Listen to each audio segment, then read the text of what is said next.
Jadi cari aja ya, saya nggak tahu ya. Seringnya saya nemu yang aneh-aneh. Saya nemunya, mungkin namanya orang kan nemunya beda-beda ya.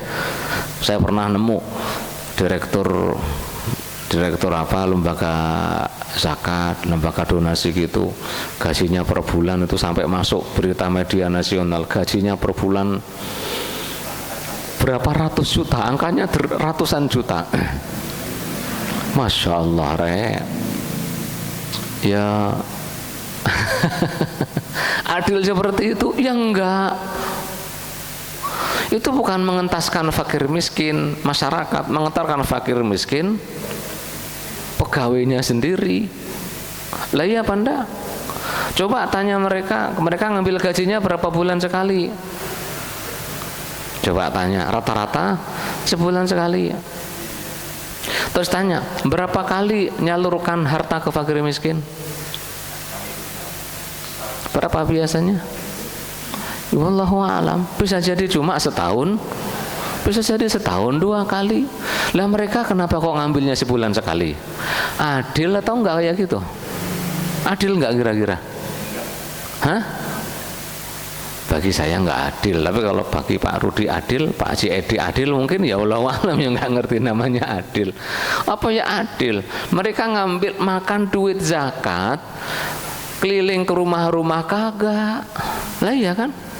Keliling ke rumah-rumah kagak, fasilitas semuanya minta dari zakat, mobil dibeliin mobil, fasilitas inventaris mobil, belum gaji, selain gaji loh ya, inventaris mobil dari duit zakat, katanya amilin,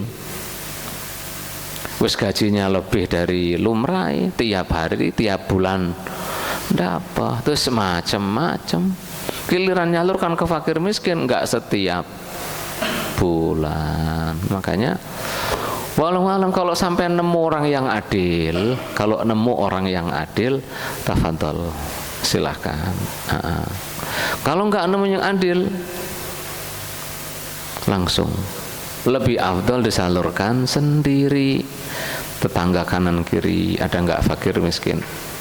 Ya, oh ada.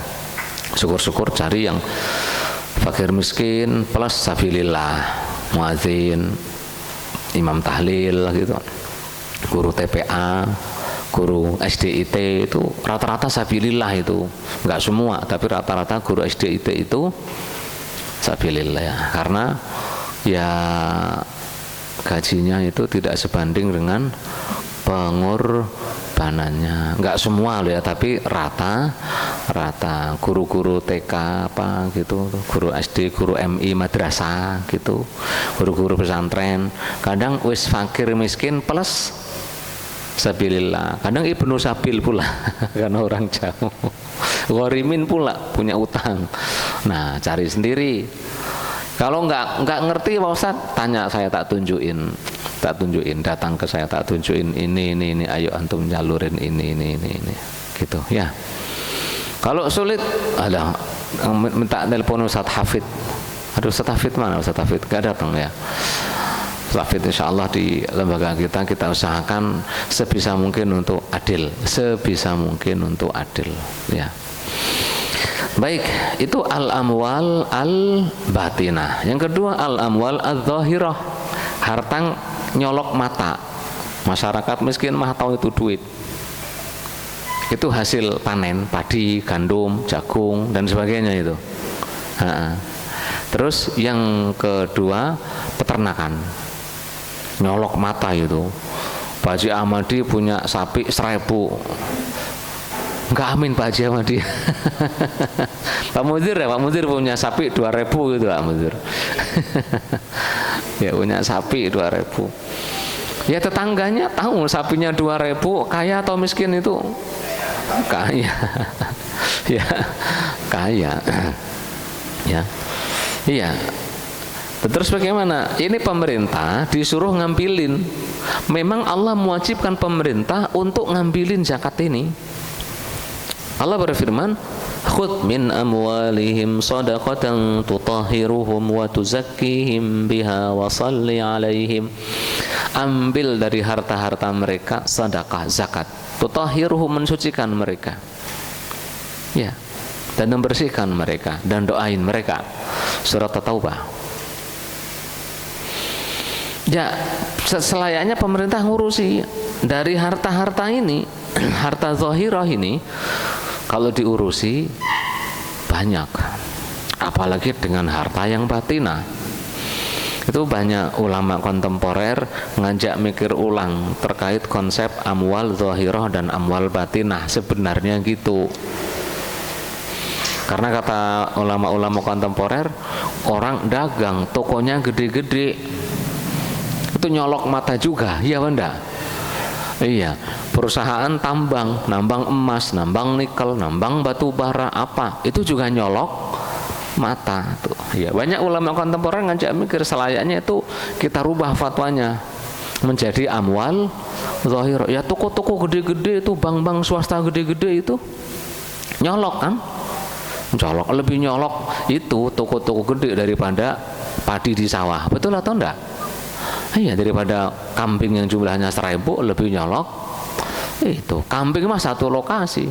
Nah, kalau toko bisa satu Indonesia, iya benda nyolokin mata orang kemana-mana. Tapi ala kulli hal di mazhab Syafi'i, al-amwal al-zahirah cuma dua, sebagian hasil panen dan hewan ternak.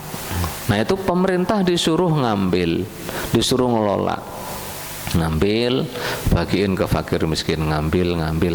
Wallahu alam, saya nggak tahu bagaimana proses pengambilan zakat di sini, saya nggak tahu ya, nggak bergerak di situ.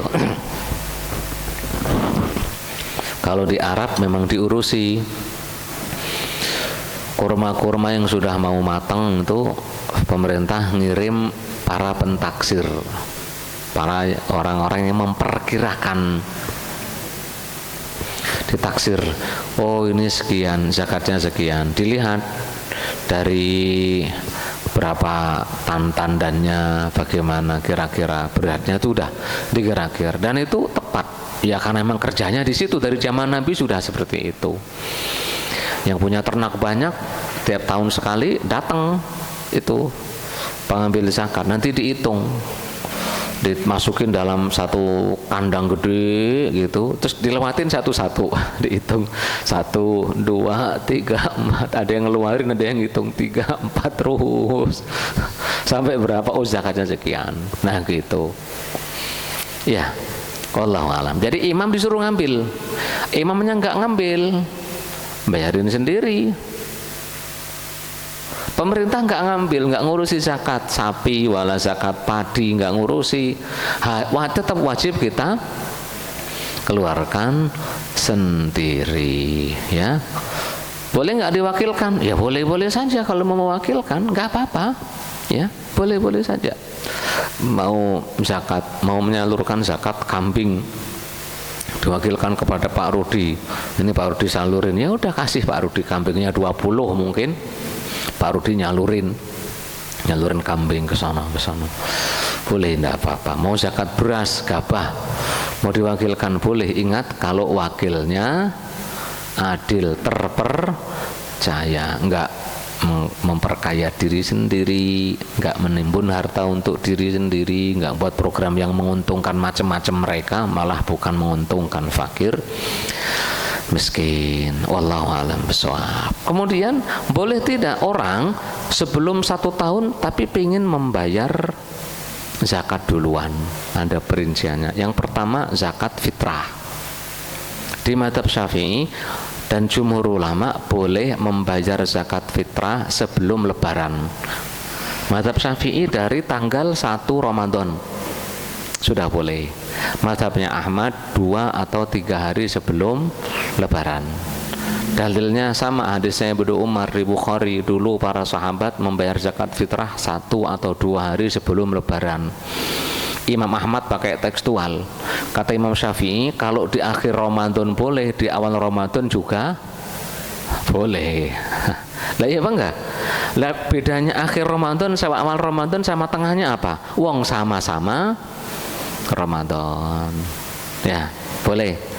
Jadi yang di perumahan Pak Rudi, Blok R, Blok apa BTR, Blok I, Pak Ahmadi, MGT ya, PTI, atau yang di mana Ya silahkan, silahkan mengumpulkan zakat fitrah itu dari tanggal pertengahan boleh, bahkan dari awal Ramadan juga sudah boleh ya.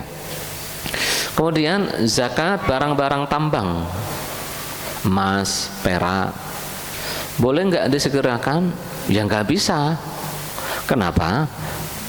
Kalau zakat emas, zakat barang-barang tambang itu wajibnya kalau sudah dikeluarin. Lah ini emasnya belum diambil, bagaimana mau dizakati? Ya, batu baranya belum digali, lagi mana mau dizakati? Lah kagak bisa. Ya, jadi dia tidak ada syarat haul. Tidak ada syarat haul. Kemudian zakat sebagian hasil bumi, pangan, zakat makanan pokok dan bagian buah-buahan, itu juga tidak ada syarat haul. Panen nyampe nisab langsung dikeluarkan zakat. Lah kalau belum panen, belum bisa menyegerakan zakat, tidak diperbolehkan. Yang boleh itu yang seperti apa? Zakat yang tidak terkait dengan haul. Mohon maaf, yang terkait dengan haul. Yang tidak boleh disegerakan itu zakat yang tidak terkait haul. Syaratnya cuma sampai nisab. Nah, berbeda dengan yang sekarang, harta-harta yang berkaitan dengan haul. Kewajiban zakatnya 2, mencapai nisab dan harus 1 tahun. Nah, kata ulama Syafi'iyah, jika syaratnya 2, nisab dan haul, kok tercapai salah satunya, boleh disegerakan. Contohnya, saya kok punya duit gitu berapa 100 miliar. Amin, gak ada yang amin Pak Sarwanto, kayak nggak percaya amat Pak Sarwanto. Buat bangun pesantren Pak, nggak apa-apa, buat bangun pesantren. Iya. Nah saya ini sudah 100 miliar, sudah nisab belum? Nisab kan cuma senilai 85 gram, ini udah 100 miliar. Belum ada 1 tahun. Boleh saya keluarkan? Boleh. Keluarkan zakatnya, boleh. Dalilnya hadis riwayat Abu Dawud, Tirmidzi, Baihaqi, Hakim dengan sanad hasan sahih, bahwasanya Al-Abbas bin Abdul Muttalib, pamannya Nabi, udah punya duitnya sudah sampai nisab, cuma belum 1 tahun. Pengen nyegerain zakat, minta izin ke Nabi, banyak masyarakat butuh, mau saya segerakan? Boleh, nggak apa-apa, dibolehin. Kemudian syarat-syaratnya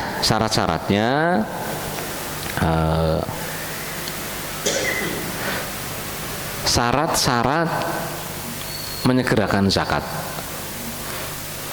Saya pengen menyegerakan zakat, masih setengah tahun lagi, masih 3 bulan lagi setahunnya, kok saya bayar sekarang? Boleh.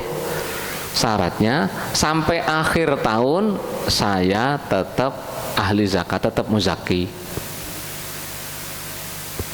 sampai akhir tahun. Syarat yang kedua, yang menerima zakat dari saya itu sampai akhir tahun dia tetap mustahik. Artinya nih, Pak Teguh nyegerain bayar zakat mal, sekarang duitnya 300 juta, dikasihlah 2,5%-nya, padahal kurang 3 bulan lagi setahunnya, diambil dari 300 juta itu 2,5%-nya dikasih ke Pak Ngadimin seandainya. Sampai akhir tahun setelah 3 bulan itu Pak Teguhnya harus tetap muzaki, duitnya tetap masih banyak.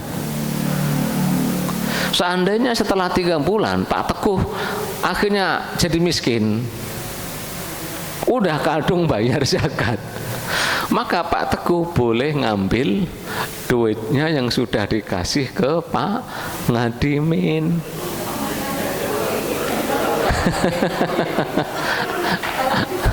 Boleh. Lah Pak Madimin marah, udah jadi sono di sono ambil sono. Udah dimakan. Salah ente kenapa nggak ngasih tahu? Makanya kata para ulama, kalau mau bayar zakat yang disegerakan itu dikasih tahu ini zakat yang disegerakan. Konsekuensinya berat loh. Kalau muzakinya jatuh kere, bangkrut, pailit bisa diambil ulang.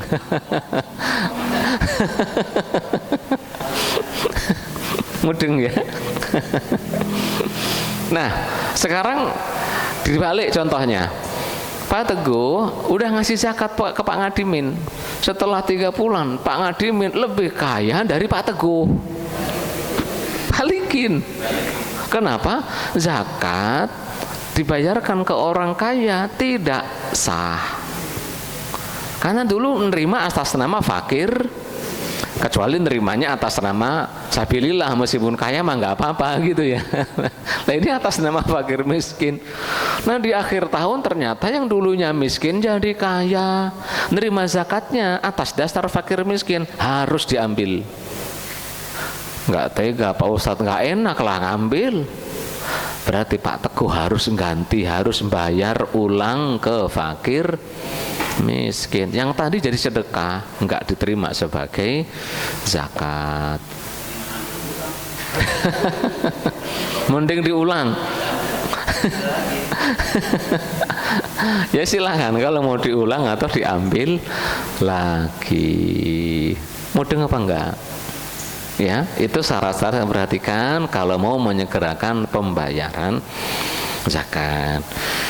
Iya, kemudian yang selanjutnya adalah dianjurkan untuk mendoakan orang yang membayar zakat. Kayak orang ini datang ke saya ngasih zakat, doakan. Semoga diterima dari para muzaki. Semoga antum yang menyalurkan juga dapat pahala seperti para muzakinya. Gitu. Anjuran, bukan wajib. Kalau seandainya langsung bayar zakat, enggak didoain, ya enggak apa-apa, sudah sah. Yang penting ketika bayarnya niat mengeluarkan zakat. Mudeng, kalau Pak Haji Ahmadi biasanya menerima zakat fitrah, doain dulu ya. Amin amin. Udah, ya sudah. Itu hukumnya sunnah. Dalilnya khudz min amwalihim shadaqatan tutahhiruhum wa tuzakkihim biha wa shalli alaihim. Wa shalli alaihim wad'u. Doakan mereka. At-Taubah ayat 103. Apakah ada doa khususnya? Tidak ada. Bebas ngarang doa. Imam Syafi'i ngarang doa ajarakallahu fima a'tait wa ja'alahu laka tahuran wa barakallahu fima abqait. Itu yang dipilih oleh Imam Syafi'i ya, dikarang oleh beliau. Semoga Allah membalas kebaikanmu dan menjadikannya sebagai pensuci hartamu serta memberkahi harta yang engkau sisakan. Doa dari Imam Syafi'i. Wallahu a'lam bishawab. Orang menerima zakat, menerima untuk menyalurkan, lembaga-lembaga zakat menerima, belum sempat disalurkan, harta zakatnya rusak, ganti atau enggak dilihat. Harta zakatnya rusak itu karena kesembronoan dia atau dia tidak sembrono. Sembrono itu contohnya nerima duitnya banyak, nyimpennya tidak di tempat yang benar, nyimpannya taruh aja di meja. Iya sembrono dia. Tapi kalau nerima banyak, taruh di berangkas, dikunci, berangkasnya dikunci, kuncinya dibawa, kuncinya pintunya masih dikunci, pintu ruangannya. Nanti lembaganya masih dikunci, masih ada gerbang kedua masih dikunci lagi. Ini banyak kunci. Nah itu berarti nggak sembrono. Dia sudah menjaganya dengan baik, kok tetap rusak, hilang. Apakah wajib ganti? Enggak. Ya enggak. Karena amanah, itu kan amanah. tapi dia sembrono sampai rusak, wajib dia ganti. Menerima penyaluran zakat kambing, namanya kambing harusnya dirawat, iya apa enggak? Ya sama dia dihujan-hujanin, kepanasin, nggak dikasih makan, masuk angin, mati itu kambing, ganti dia. Nah iya toh, mau sembrono melihara kambing, harusnya diopeni sebelum disalurin, nggak diopeni. Ya mati, ketika mati karena kesembronoan berarti mengganti. Wallahu a'lam bishawab. Bayar zakat itu sebaiknya terang-terangan atau pelan sembunyi-sembunyi, terang-terangan atau sembunyi-sembunyi, diam-diam. Bagi mereka-mereka yang menjadi panutan, pemimpin, ya para pemimpin, sebaiknya ditampakin bayar zakatnya itu di depan masyarakat, bayar zakat. Tapi yang bukan pemimpin lebih afdal bayar zakatnya sembunyi seperti itu. Nah, kemudian apakah disyaratkan harus ngomong ini zakat? Di mazhab Syafi'i tidak, wala di kitab Al-Majmu' wala yushtaratu fi ada'iz zakati an yusarrihal maliku aw as-sa'i annaha zakah falau dafa'aha ila al-mustahiqqi wa lam yaqul hiya zakat wa la takallama bi syai'in aslan ajza'ahu dzalik wa qa'a zakatun bihasabi niyyatihi. Orang bayar zakat enggak ngomong bahwa ini zakat, sah. Itu kalau sampean mau ngasih zakat ke saudara, mungkin kan nggak enak, iya bang, nggak ngasih zakat ke saudara kan nggak enak, nggak usah ngomong zakat, tapi diniati hatinya. Kalau ditanya ini duit apa, wis duit buat sampean, rezeki sampean. Nah, halal kan sudah, ada rezeki buat sampean dipakai, halal silahkan. Mudeng, halo. Nah, tapi kalau yang sampean kasih itu ngaku keturunan Nabi, jelasin bahwa ini zakat sebaiknya, karena keturunan Nabi tidak boleh menerima zakat dan sedekah. Tapi sekarang kok banyak yang ngaku keturunan Nabi malah minta sedekah ya. Pusing kita ini. Ya, yang ngaku keturunan Nabi malah banyak minta sedekahnya maksa lagi ya. Allahul musta'an, wallahu a'lam bishawab.